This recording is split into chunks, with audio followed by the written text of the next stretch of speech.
What is up guys, Ross here today. It's my fourth tutorial on how can you get better at GFX. Today I'll be showing you the uses of Frowsy and how to crack your text to make it to have a little bit more variety to Cinema 4D. So to start with, we'll get a text object up. I'm just going to name mine Norm. And any font will do. So for this I'm just going to choose when it loads up.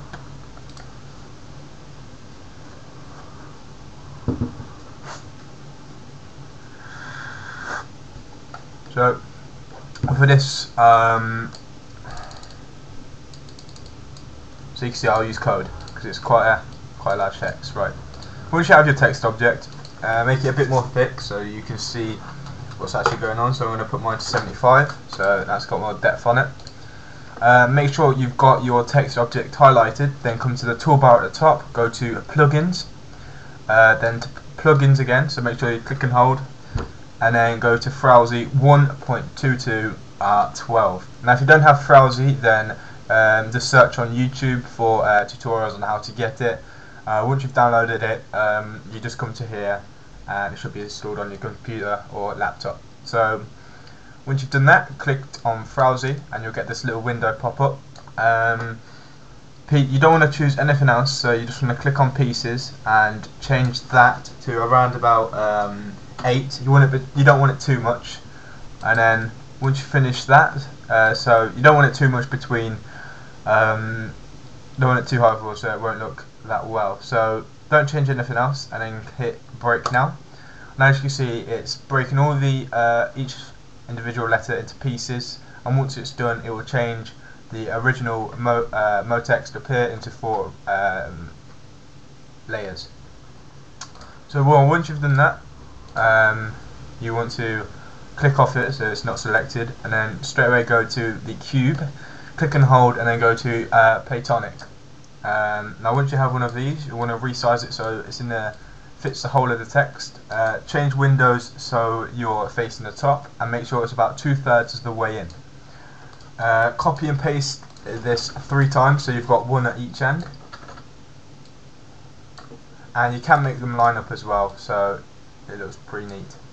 Okay, so now once you've done that, click back onto perspective, and you see these dynamic body tags.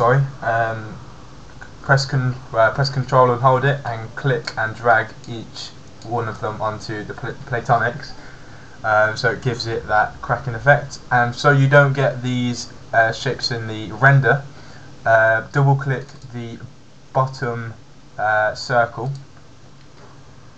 So you double click it so it goes red. This makes it, for all of them, this makes sure it doesn't shows up in the render.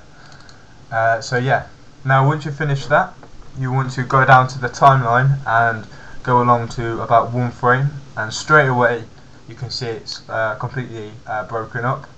Now if you move it to about 20, you can see like it's completely broken. You can't read the text anymore, so I'm going to leave it on about 1 so you can actually read the text. You can't, but it's a bit too much, so you should play around with it and come what you like.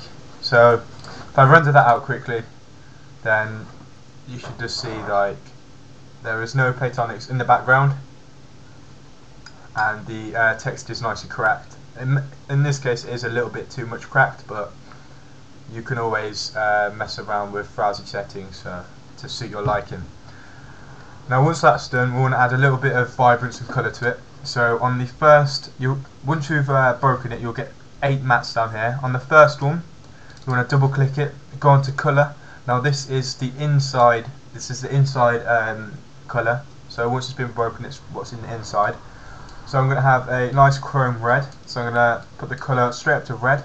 Go on to reflection, make that about 20. No, I'm going to make it about 30, and then go on to glow and put this down to 150 on outer strength.